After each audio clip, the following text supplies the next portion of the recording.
ଏବେ ପାଣିପାଗ ବିଭାଗ ପକ୍ଷରୁ ଲଘୁଚାପ ନେଇ ଆସିଲା ବଡ଼ ସୂଚନା। ବଙ୍ଗୋପସାଗରରେ ପୁଣି ଦାନା ବାନ୍ଧିବ ଲଘୁଚାପ। 24 ଘଣ୍ଟାରେ ଘନୀଭୂତ ନେଇ ସୂଚନା ଦେଇଛି ପାଣିପାଗ ବିଭାଗ।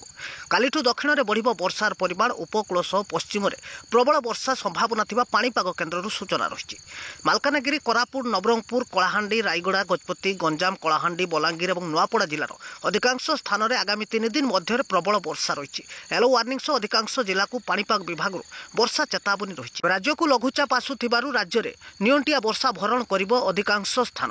ଏନେଇ ସୂଚନା ଦେଇଛି ପାଣିପାଗ କେନ୍ଦ୍ର। ନିଅଣ୍ଟିଆ ବର୍ଷା ଏବେ ବି ଝାରସୁଗୁଡ଼ା, ସମ୍ବଲପୁର, ସୁନ୍ଦରଗଡ଼, ଦେଓଗଡ଼, କେଉଁଝର, ମୟୂରଭଞ୍ଜ, ବାଲେଶ୍ୱର, ଭଦ୍ରକ, କେନ୍ଦ୍ରାପଡ଼ା, ପୁରୀ, ଯାଜପୁର ଏବଂ କଳାହାଣ୍ଡି ଜିଲ୍ଲାରେ ଦେଖିବା ପାଇଁ ମିଳିଛି। ସର୍ବନିମ୍ନ ବର୍ଷା ଏ ସମସ୍ତ ଜିଲ୍ଲାରେ ଦେଖିବା ପାଇଁ ମିଳିଛି। 9 ତାରିଖରୁ ଆସିପାରେ ପୁଣି ଲଘୁଚାପ। ଏହାର ପ୍ରଭାବରେ ଉତ୍ତର ଓଡ଼ିଶା ସମେତ ହୋଇପାରେ ପଶ୍ଚିମବଙ୍ଗରେ ପ୍ରବଳ ବର୍ଷା। ଏନେଇ ଆନ୍ତର୍ଜାତୀୟ ପାଣିପାଗ ବିଜ୍ଞାନୀ ଜାସନ ନିକୋଲ ସୂଚନା ଦେଇଛନ୍ତି। 5 ତାରିଖ କିମ୍ବା 7 ତାରିଖ ମଧ୍ୟରେ ବଙ୍ଗୋପସାଗରରେ ସୃଷ୍ଟି ହୋଇପାରେ ଘୂର୍ଣ୍ଣିବଳୟ। କେନ୍ଦ୍ରୀୟ ବଙ୍ଗୋପସାଗର ଅଞ୍ଚଳରେ ସୃଷ୍ଟି ହେବ ଘୂର୍ଣ୍ଣିବଳୟ। ପରବର୍ତ୍ତୀ 8ରୁ 9 ତାରିଖ ମଧ୍ୟରେ ଏହା ଭୀଷଣ ରୂପ ନେବାର ସମ୍ଭାବନା ରହିଛି ଏବଂ ଓଡ଼ିଶା ପଶ୍ଚିମ ଏବଂ ଉପକୂଳକୁ ମୁହାଇବା ନେଇ ଜାସନ ନିକୋଲ ସୂଚନା ଦେଇଛନ୍ତି। ଯାହାର ପ୍ରଭାବରେ ଉତ୍ତର ଓଡ଼ିଶା ସମେତ ଉପକୂଳ ଏବଂ ପଶ୍ଚିମବଙ୍ଗରେ ପ୍ରବଳ ବର୍ଷା ହେବ।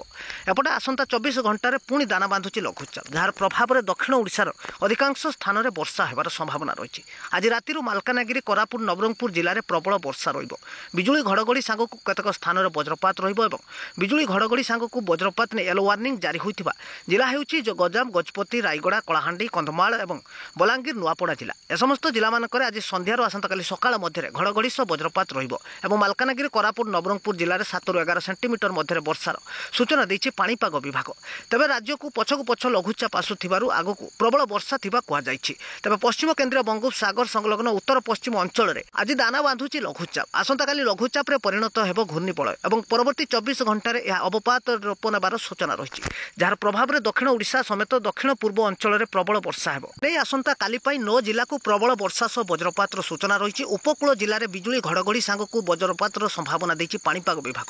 ପ୍ରବଳ ବର୍ଷା ନେଇ ଆସନ୍ତାକାଲି ପାଇଁ ମାଲକାନଗିରି, କୋରାପୁଟ, ନବରଙ୍ଗପୁର, ନୂଆପଡ଼ା, ବଲାଙ୍ଗୀର, କଳାହାଣ୍ଡି, ରାୟଗଡ଼ା, ଗଜପତି, ଗଞ୍ଜାମ ଜିଲ୍ଲାକୁ ୟେଲୋ ୱାର୍ଣ୍ଣିଂ ଦିଆଯାଇଛି। 7ରୁ 11 ସେଣ୍ଟିମିଟର ମଧ୍ୟରେ ବର୍ଷାର ସୂଚନା ଦେଇଛି ପାଣିପାଗ ବିଭାଗ ଏବଂ ବିଜୁଳି ଘଡ଼ଘଡ଼ି ନେଇ ନୟାଗଡ଼, ଖୋର୍ଦ୍ଧା, ପୁରୀ, ଜଗତସିଂହପୁର, କେନ୍ଦ୍ରାପଡ଼ା, କଟକ, ଯାଜପୁର, ଭଦ୍ରକ, ବାଲେଶ୍ୱର ପାଇଁ ଆସନ୍ତାକାଲି ବଜ୍ରପାତ ସାଙ୍ଗକୁ ବିଜୁଳି ଘଡ଼ଘଡ଼ି ଏବଂ ହାଲୁକା ବର୍ଷାର ୟେଲୋ ୱାର୍ଣ୍ଣିଂ ଜାରି କରିଛି ପାଣିପାଗ କେନ୍ଦ୍ର।